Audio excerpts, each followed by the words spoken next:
honor to introduce our next speaker to you, Chloe Cole. Chloe is a senior fellow with Do No Harm. She is a detransitioner from the Central Valley of California.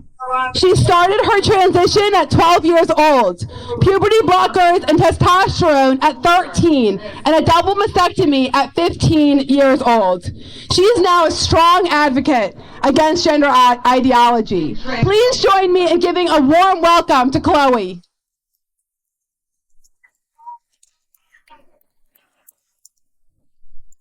What's up, everybody?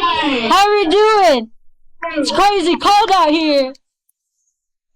What an absolute honor to be here on the steps of the Supreme Court speaking, surrounded by so many of my friends, my colleagues, and all the other brave souls who have pushed this battle forward. They can even be a small part of this movement at just the age of 20. And to start speaking out at just 17 years old is something that no words could really capture my gratitude for. I love you guys so much. This has been the culmination of years of work by perhaps one of the most eclectic groups of individuals in politics ever. The transitioning of children is so awful and horrific that it's managed to create this massive movement that has unified Democrats, Republicans, Christians, atheists, and really just about everybody to fight for the safety of our children. And I'm so thankful for every single one of you here. I feel like the suffering that I went through as a child and the grief and the guilt that my mom and dad experienced while they had their healthy daughter ripped away from them was not in vain. This movement has empowered me to take back my life from rock bottom and advocate not just for myself, but my family, and to use our pain, our grief, for the greater good, to help others across the country and beyond. Because no child deserves to feel the pains of menopause at the age of 13 like I did. No child deserves joint issues before they can legally drive a car. No child deserves to cry in anticipation of whether they've been sterilized or not by cross-sex hormones. And yet this is how I live every single day. When I look down at the scars and the skin grafts where my breasts are missing, I cannot help but yearn for the parts of myself that I never am going to have ever again. This all began before I was even a teenager, and it spanned almost the entirety of my adolescence.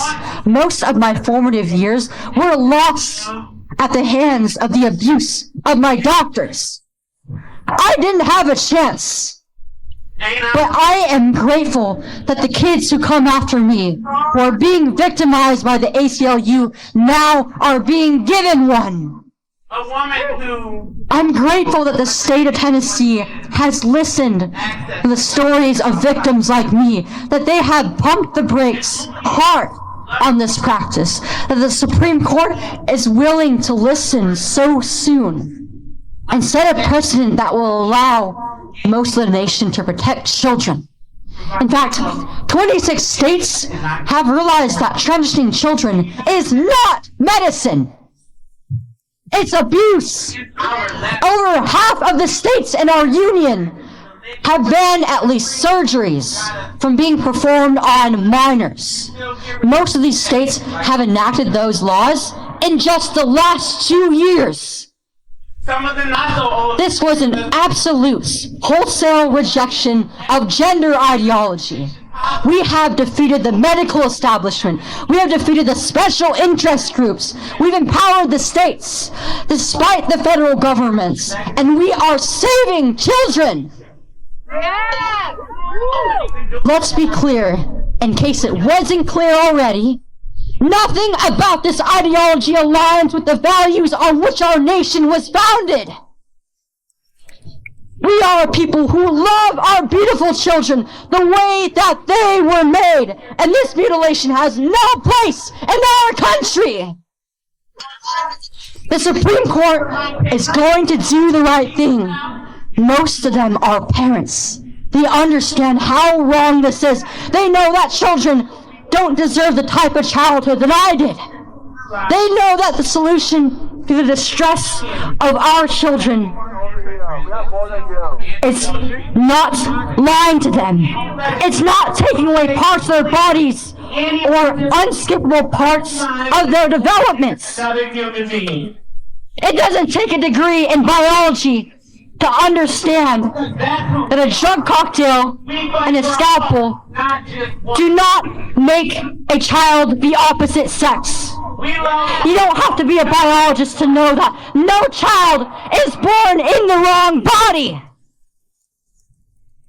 That children are perfectly made in God's image. That what happened to me and other detransitioners must and will not happen ever again.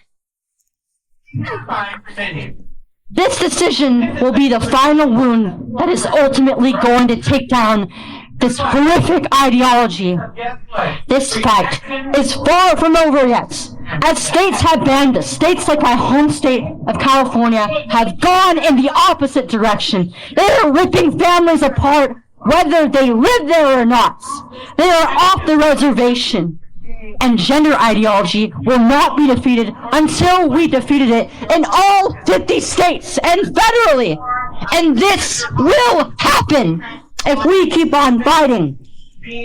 So we must continue to fight.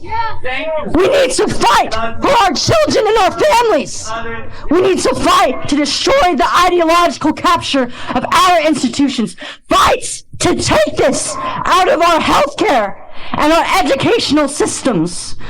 We will strive to hold every last hospital, organization, and doctor and surgeon accountable for their crimes against our children.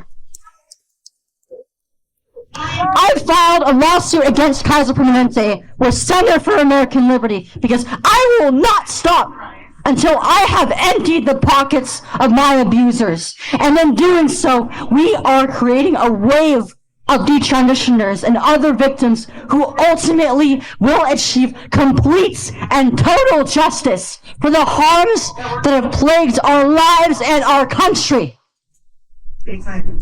My mom and dad did the best that they could with the lies that were pushed on them by these butchers. I love my family.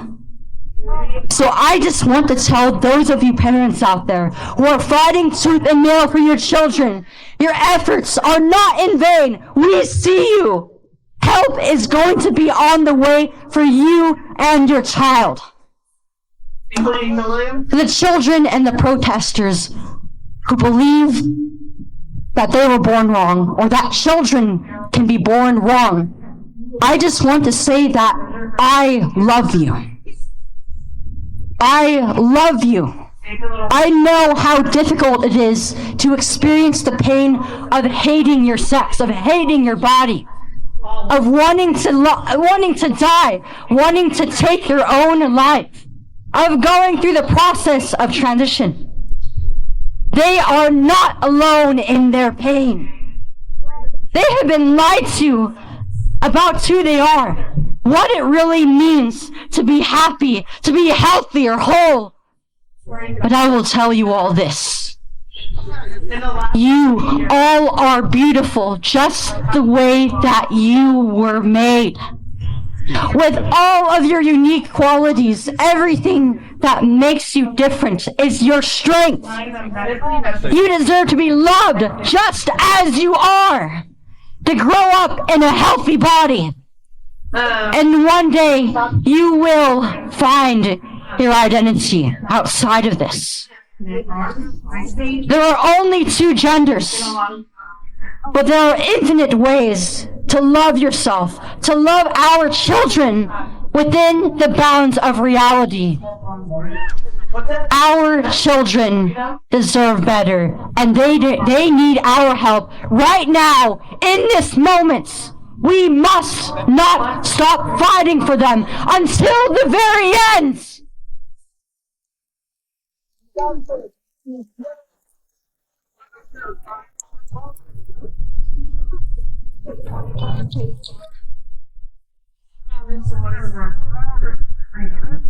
Thank you, Chloe. Thank you for telling your powerful story. Our next guest is Camille Kiefel. Camille struggled